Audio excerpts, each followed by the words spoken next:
In a tweet with over 49,000 likes by Richard Cooper, we have story time, guys. Stay tuned. I will read this for you. Hope you got a drink and some popcorn and all that. Okay, maybe not all that, but whatever. Here's the story. Okay.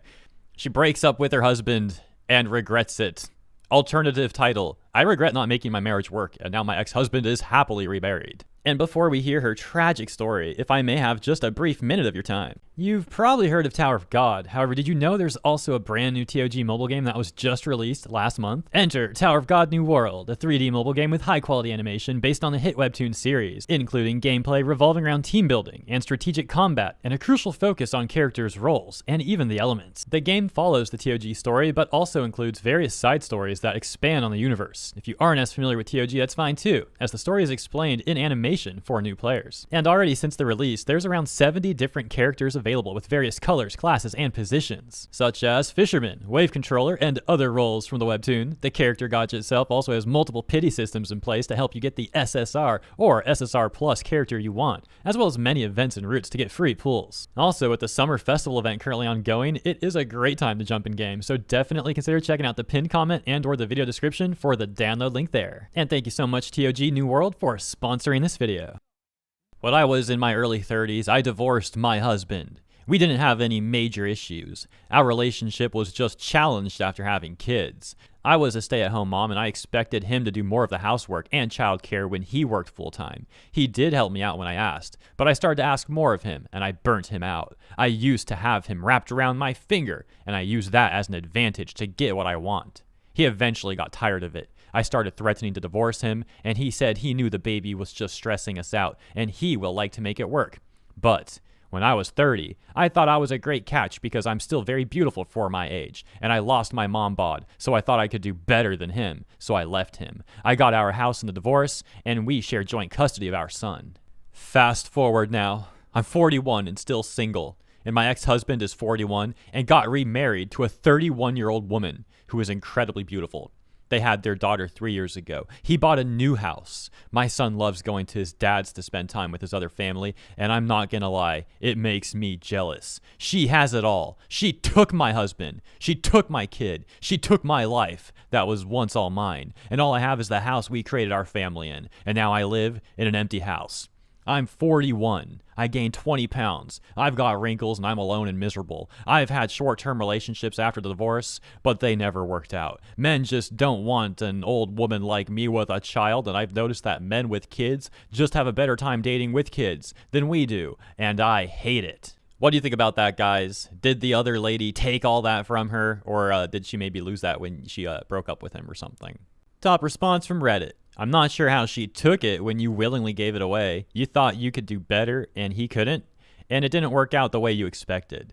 But the only person to blame is yourself. You can't take back the decisions you made, but you can continue to work on yourself. Don't resent your ex or his wife by living the life you had and chose to give up. However, further in the comments, other Redditors would speculate on the post actually being real and basically saying it's not, that they find it to be a fake post. That discussion continuing here, where someone points out where the OP bolded the she took part right after stating it was their choice to leave, basically saying that the hypocrisy makes it look fake or something, I suppose, adding that someone must be bored, and another person going off to say that this seems like someone pretending to be a regretful, lonely 4-year-old mom, pass off a subliminal messaging. Wait, what? This person thinks it's like a conspiracy theory to make subliminal messaging to make women become good, submissive wives or something? I don't know. It might be a fake post, but that's like a kind of crazy, weird theory about it. What do you guys think? Is it a real post, or is it subliminal messaging to manipulate women on Reddit? Although, if the OP made a fake post to manipulate women, wouldn't they do it on a website that actually has women? That was a joke, okay? No one get all offended. No one get all mad and weird, okay? Okay, moving on. A different Reddit comment would read, she didn't take anything. She picked up the pieces when you and your incredible arrogance threw your husband and child away. It's called karma. And boo, handsome is how handsome does. What's on the outside matters not at all. It's who you are on the inside that matters. Response reading, exactly, she treated her husband terrible and threw him away. But how dare he move on and find happiness? Someone else saying he has a lot of nerve being happy while she's alone, lol. The way she says the new wife took everything from her, like, that just gives off narcissistic vibes to me. Maybe it says, or it should say. The only thing that stops me from outright saying they are is due to their acknowledgement of their own part in it. But it still comes off as heading off the comments about it on here. The whole she took my husband, my kid, my life thing really shows how OP thinks. I still vote narcissist. She did say, this is probably the most honest I've ever been in a while, which is another red flag in the pile. We like to think of narcissists as incapable of self-reflection, but they're usually not at all. Most of them are terribly insecure. People on Twitter/X also still a bit conflicted on this one. For example, this comment reading, she took my husband, she took my kids, she took the life that was once all mine. This man dodged a lifetime of anguish. Glad he's happy. Conversely, right below that, you can see someone saying a man wrote this. Women don't think this way. Similarly above, says low-key looks like a man wrote this. More confliction here. This person saying, this wasn't written by a woman. This is a made-up story. An ex-wife did not write this. It's written by a man who hates women. In response to this person who says, in life, we all make both small and big mistakes. While some mistakes may have minimal consequences and are relatively easy to overcome, others can be more significant, causing us regret and pain. We can't change the past, but we can choose to move forward and live the life we have in the present, making incremental improvements each day, month, and year. Ernesto saying, this I fully relate to. We make decisions as humans and live to regret. She deserves what's happening in her life. Congratulations to bro for moving on and believing in love. That talks to me. I'm happy where I am. And the other person saying, I completely agree with you. The results we receive are a direct outcome of the decisions we make. Additionally, if old things don't go, new things will never come either. So once again, let me know what you think about that. Real post or fake post? Anyways, let's also end with this very controversial meme. It says, which way, Western man? Choose your American. We got left to right.